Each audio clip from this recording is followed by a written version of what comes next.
Charmbracelet is the ninth studio album by American singer-songwriter Mariah Carey, released on December 3, 2002 through MonarC Entertainment and Island Records.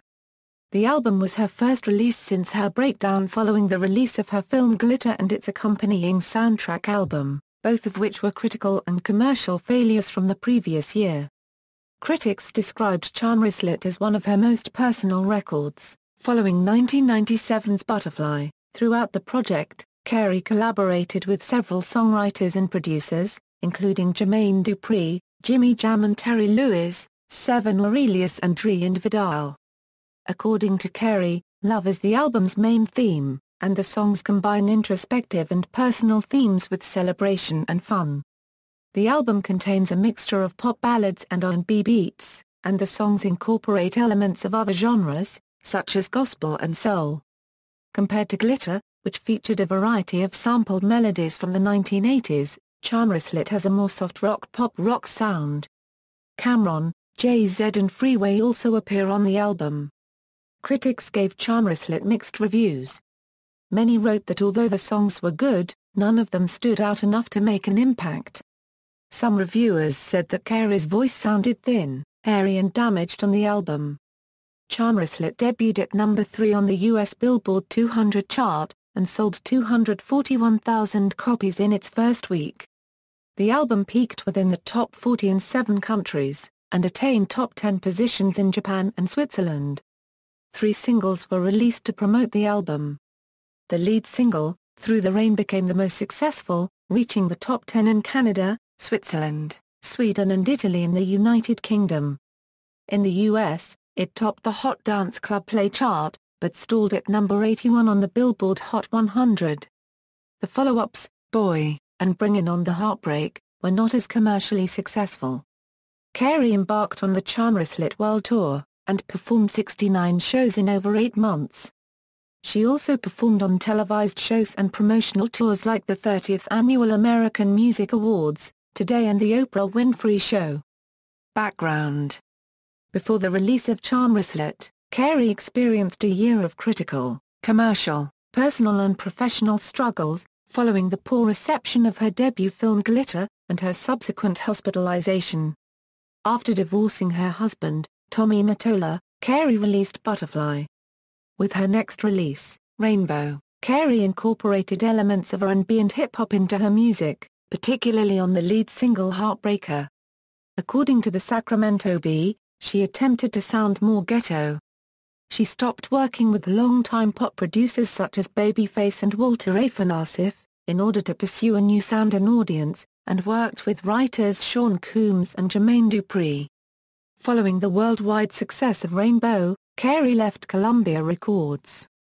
Controversially, Mottola and executive Benny Medina in 1999 used several songs Carey had written and co-written for Jennifer Lopez. Carey's 2001 film debut Glitter was panned by movie critics, and earned less than $8 million at the box office.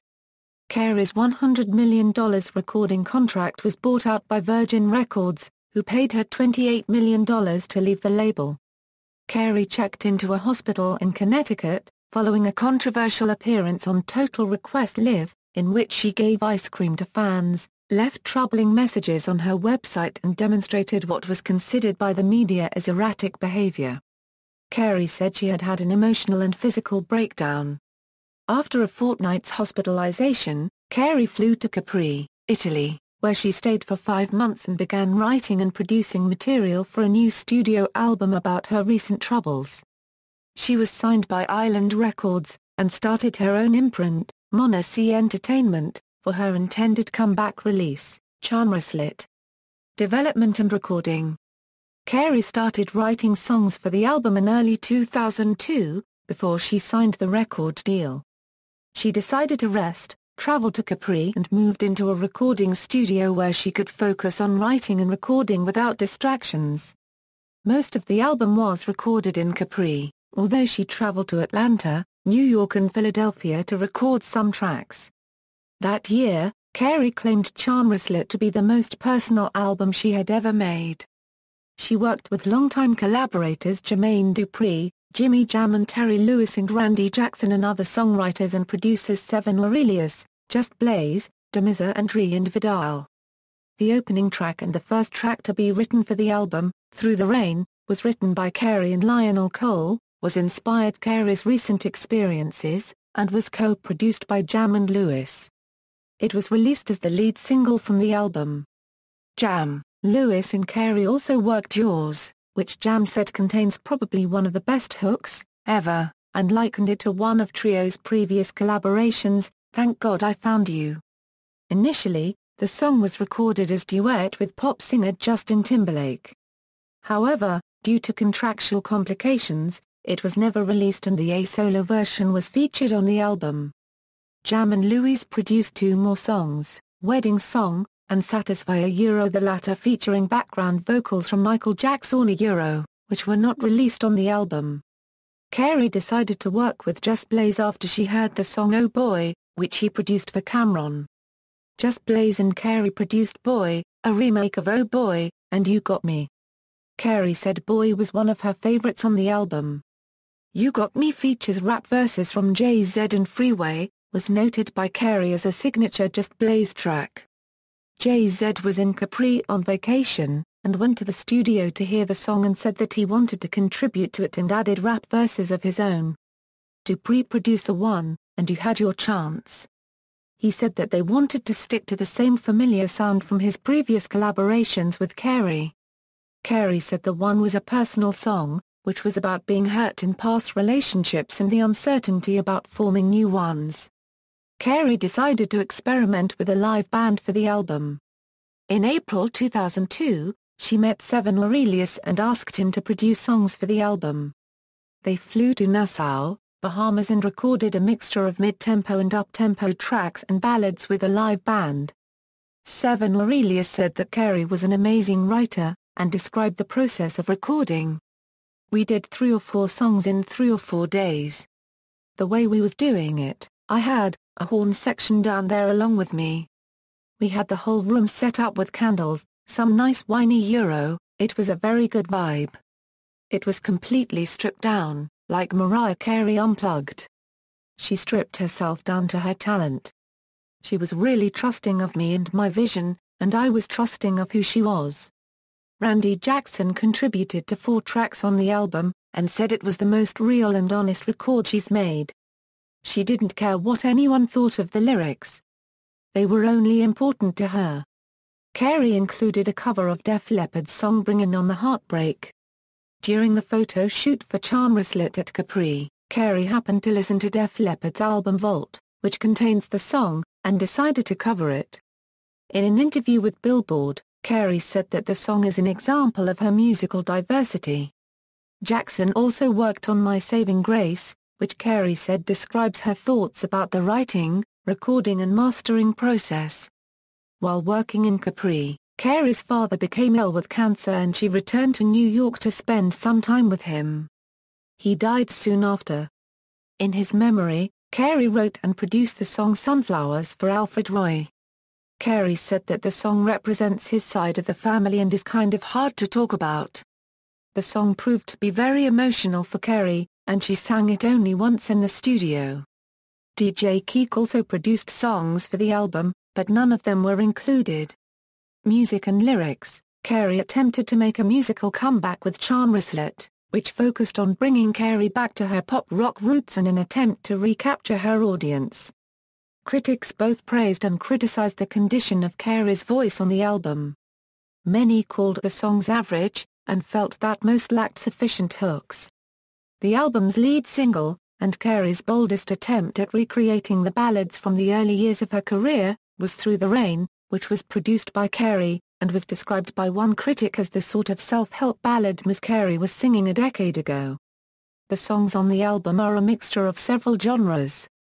Carey's cover of Bringin' on the Heartbreak was recorded using live instrumentation, and was the album's 3rd single. It begins as a piano-driven slow jam, which is followed by a dramatic chord progression after the 2nd chorus, and Carey's precise and fluttery voice reaches incredible heights as it turns the power ballad into something more delicate.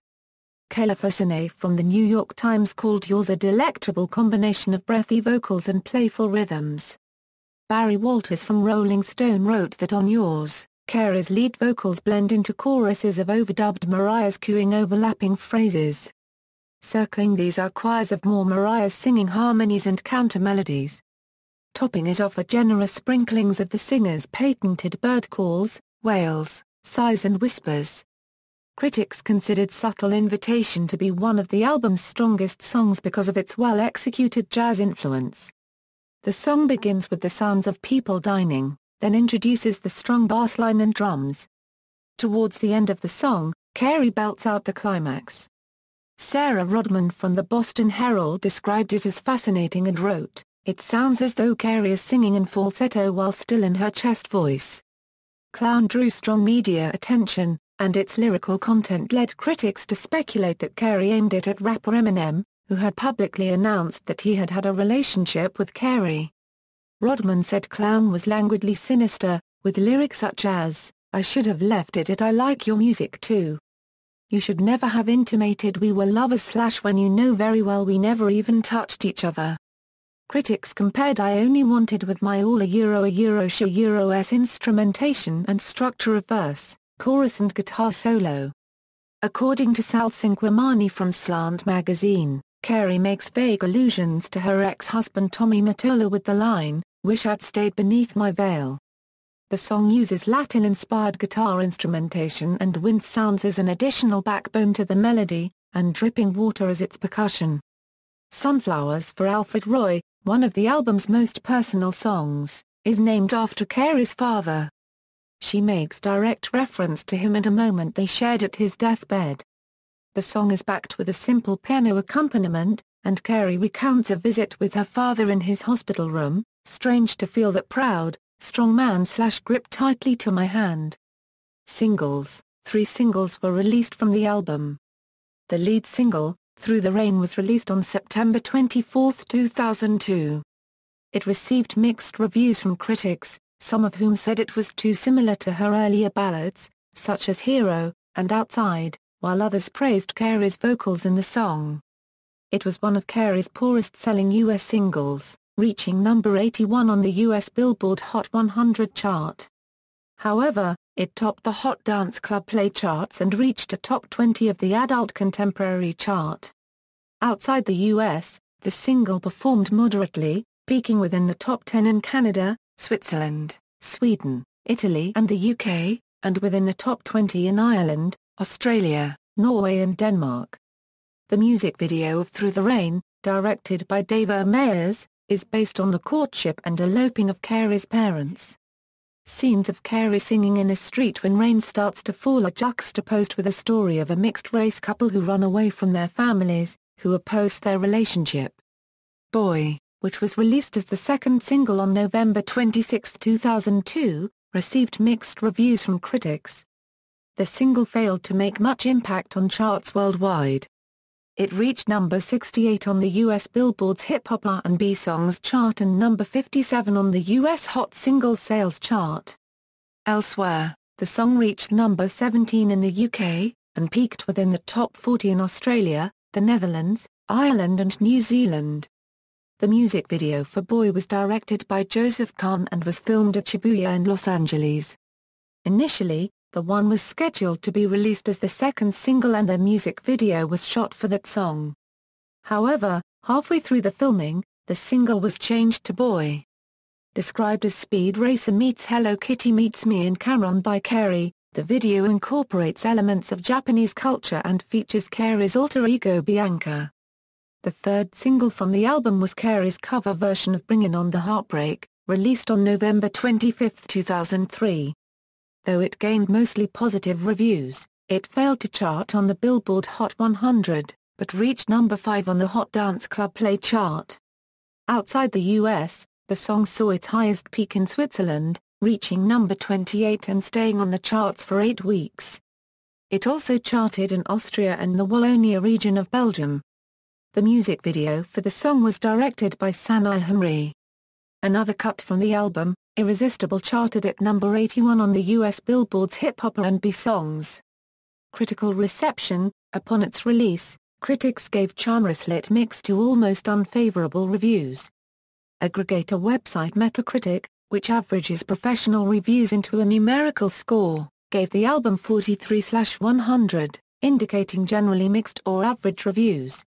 Stephen Thomas Lewin from AllMusic rated the album 2 out of 5 stars, and criticized its production and the condition of Carey's voice. He wrote, "Whenever she sings, there's a raspy whistle behind her thin voice and she strains to make notes throughout the record. Her voice is damaged, and there's not a moment where it sounds strong or inviting." Tom Sinclair of Entertainment Weekly said she was in fine voice. He wrote that Through the Rain sinks in its own sodden sentimentality, as do By the Numbers efforts like Yours and I Only Wanted, and added that a Clown is a moody number graced with mournful acoustic guitar and a gorgeously nuanced vocal, while Sunflowers for Alfred Roy is a short, sweet song sung to a lovely piano accompaniment. He finished by saying that too much of Charmbracelet is mired in middle-of-the-road muck. Billboard editor Michael Paoletta praised Carey's return to her core audience. He said that although Carey might have alienated her hip-hop followers from her previous 3 albums, her older fans from the 1990s would be more receptive to the material and her new image. Kayla Fasane from the New York Times wrote that the album is generally pleasant, although it's not always exciting, and a few of the collaborations go awry. He called Carey's voice invariably astonishing, and said that she can hit high notes that barely sound human, praised her versatility, and wrote that she also knows how to make a hip-hop hit by holding back and letting the beat shine. Ethan Brown of New York slated the album's whimsical charms and tinkling keyboards, and wrote, "Was Charmbracelet recorded in a Casio shop? This instrument needs to be stopped." Rating Charmbracelet 2 out of 5 stars, Barry Walters from Rolling Stone wrote that none of the songs were bold, that the lack of hooks made the album weak, and said, "Carey needs bold songs that help her use the power and range for which she is famous. Charmbracelet is like a stream of watercolors that bleed into a puddle of brown." Sal Cinquemani from Slant magazine complimented Carey's mixture of pop and hip-hop melodies, and wrote, "Though there's nothing as immediate as Fantasy or My All Here, Charmbracelet is significantly less contrived than 1999's Rainbow and almost as creatively liberating as Butterfly." British columnist Angus Beattie, writing for Yahoo! Music UK called the songs on Charmbracelet forgettable, and wrote, "She used to take risks, but Charmbracelet is conservative, unadventurous and uninspiring. And, while it's understandable that simply to make another record marks a triumph of sorts, it's impossible to admire Mariah to the degree that her talent ought to merit." John Mulvey from NME criticized its content, writing, "Nominally, Charmbracelet is R&B, much like Tony Blair is nominally a socialist. Tragedies, all told, have been worse." At the 17th Japan Gold Disc Award in 2003, the album was nominated in the category of Rock and Pop Album of the Year. Commercial performance. Charmbracelet was initially slated for release in the US on December 10, 2002. However, the date was revised to December 3, 2002. It was released through Island Records and Carey's label MonarC Entertainment. A highly anticipated release, it debuted at number 3 on the US Billboard 200, with first-week sales of 241,000, more than the first-week sales of the critically panned Glitter soundtrack, but fewer than 1999's Rainbow, which sold 323,000 units in its first week. It stayed on the chart for 22 weeks. Charmbracelet was certified platinum by the Recording Industry Association of America for shipments of 1 million units in the U.S. As of April 2013, the estimated sales of the album in the U.S. were 1,166,000 copies. In Canada, the album debuted on the Canadian Albums Chart at number 30, in contrast to Glitter, which debuted at number 4 on the chart.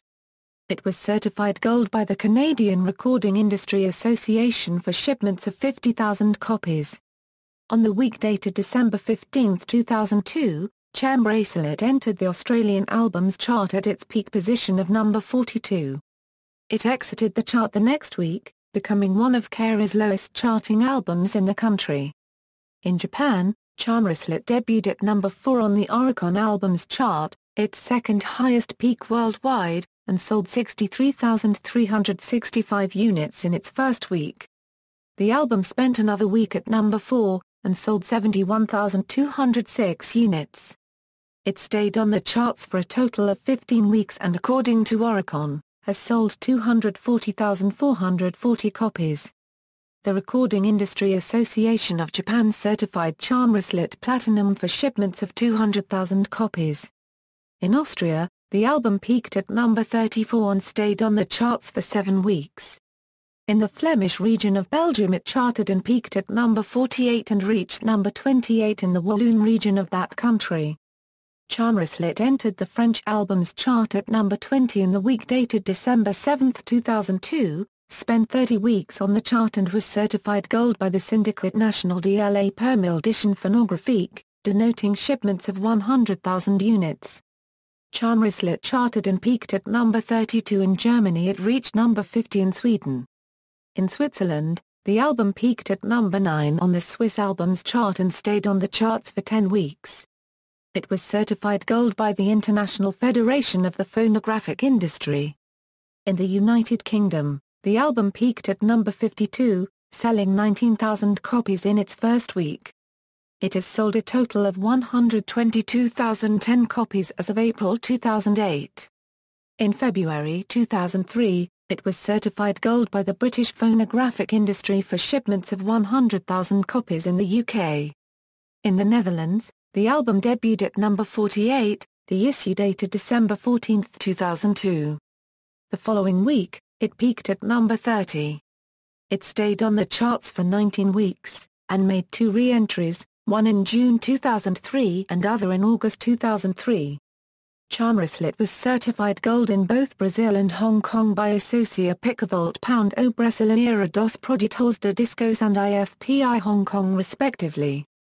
Promotion. Following the release of Through the Rain, Carey embarked on several U.S. and international promotional tours in support of Charmbracelet and its accompanying singles. Promotion for Through the Rain began at the 2002 NRJ Awards, where Carey performed wearing a long black skirt and denim blazer. 3 days before the album's U.S. release, a 1-hour program titled Mariah Carey, Shining Through the Rain, in which Carey was interviewed and sang several songs from Charmbracelet and her back catalogue, aired on MTV. Carey addressed rumors of her breakdown and its cause, and spoke about the album and its inspiration, and conducted a question-and-answer session with fans. During the first month after the album's release, Carey appeared on several television talk shows. She launched her promotional tour on Today, where she performed 4 songs at Mall of America for a crowd of over 10,000. On December 2, Carey traveled to Brazil for South American promotion of Charmbracelet, appearing on the popular television program Fantastico. She sang My All, and performed Through the Rain, and I Only Wanted wearing a long pink gown. On December 3, 2002, Carey appeared on The Oprah Winfrey Show, where she performed Through the Rain, and My Saving Grace, and gave a highly publicized interview about her hospitalization. Before her breakdown, Carey had been booked for a private interview with ABC's Barbara Walters, executive producer of The View, following Glitter Euro's release. Instead of giving Walters the full coverage interview following Carey's return to the public eye, Island decided Oprah was more appropriate, and changed the appearance. Carey's interview with Matt Lauer on Dateline NBC aired the same evening. On December 17, Carey performed I Only Wanted on The View after guest co-hosting the program. 1 month later, Carey was one of the headlining performers at the 30th Annual American Music Awards, held on January 13, 2003.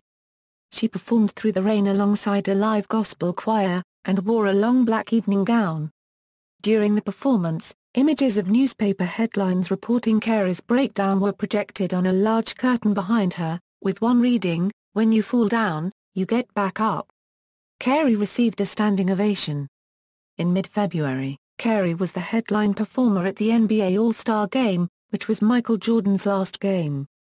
She wore a long, purple, skin-tight Washington Wizards dress, and performed Boy, My Saving Grace, and Hero, which received a standing ovation and brought Jordan to tears. On March 1, 2003, Carey performed at the Soul Train Music Awards, sporting a retro curled hairstyle and wearing a burgundy evening gown. She performed My Saving Grace, and is at the American Music Awards. Images of newspaper headlines and inspirational photographs were projected onto a large screen. Following the performance, Carey was awarded a Lifetime Achievement Award for her contribution to music. Towards the end of March, Charmbracelet was released in Europe and Carey appeared on several television programs to promotion the album. She performed the album's leading two singles on the British music chart show, Top of the Pops, and a similar set on the Graham Norton Show and Fame Academy. On the latter program, Carey was joined on stage by the show's finalists, who sang the climax on Through the Rain alongside her. Tour. To promote the album, Carey announced a world tour in April 2003. As of 2003, Charmbracelet World Tour, An Intimate Evening with Mariah Carey was her most extensive tour, lasting over 8 months and performing 69 shows in venues worldwide. Before tickets went on sale in the US, venues were switched from large arenas to smaller, more intimate theater shows. According to Carey, the change was made in order to give fans a more intimate show, and something more Broadway-influenced. She said, "It's much more intimate so you'll feel like you had an experience. You experience a night with me." However, while smaller productions were booked for the US leg of the tour, Carey performed at stadia and arenas in Asia and Europe, and performed for a crowd of over 35,000 in Manila, 50,000 in Malaysia, and to over 70,000 people in China. In the UK, it was Carey's first tour to feature shows outside London. She performed in Glasgow, Birmingham and Manchester. Charmbracelet World Tour, An Intimate Evening with Mariah Carey garnered generally positive reviews from music critics and audiences, many of whom complimented the quality of Carey's live vocals and the production of the shows. Fans were given the opportunity to request songs from Carey's catalogue, which added to its positive reception. At her concert in Manila, Rito P. Asilo from Philippine Daily Inquirer wrote, "I didn't expect her voice to be that crystal clear." He added, "After 15 songs, we couldn't seem to get enough of Mariah, and we became a believer." Re-release. While preparing for the Asian leg of the Charmbracelet World Tour, Carey announced that Charmbracelet would be re-released with 4 additional tracks on July 26, 2003, the first day of the North American leg of the tour. Carey included her duet with Busta Rhymes, I Know What You Want, which was released as a single from his album, It Ain't Safe No More, and became Carey's highest-charting song internationally since 2001, reaching top 5 peaks in Australia, Canada, the Netherlands, Ireland, Italy, Switzerland, the US and the UK. In an interview with Carson Daly, Carey said, "The Busta Rhymes duet has become so successful and we always said I would put it on my album as well." The re-release also included There Goes My Heart, Got a Thing For You featuring Da Brat and Elephant Man, and the one featuring Bone Crusher. The re-released version of the album charted for 3 weeks on the Oricon album chart in Japan, where it peaked at number 96 on the issue dated July 14, 2003. Track listing: Boy contains samples of Oh Boy by Cameron and Call Me by Tweet. You Had Your Chance contains a sample of I Want Do Something Freaky to You by Leon Hayward. Irresistible contains a sample of You Know How We Do It by Ice Cube. Bringin' On the Heartbreak is a cover of Bringin' On the Heartbreak by Def Leppard. Credits and personnel: credits for Charmbracelet taken from the album's liner notes. Recording locations recording locations are adapted from Charmbracelet liner notes. Charts and certifications. References. Works cited: Halstead, Craig. Cadman, Chris. Michael Jackson: The Solo Years. United Kingdom, Authors Online Limited. ISBN 0-7552-0091-8.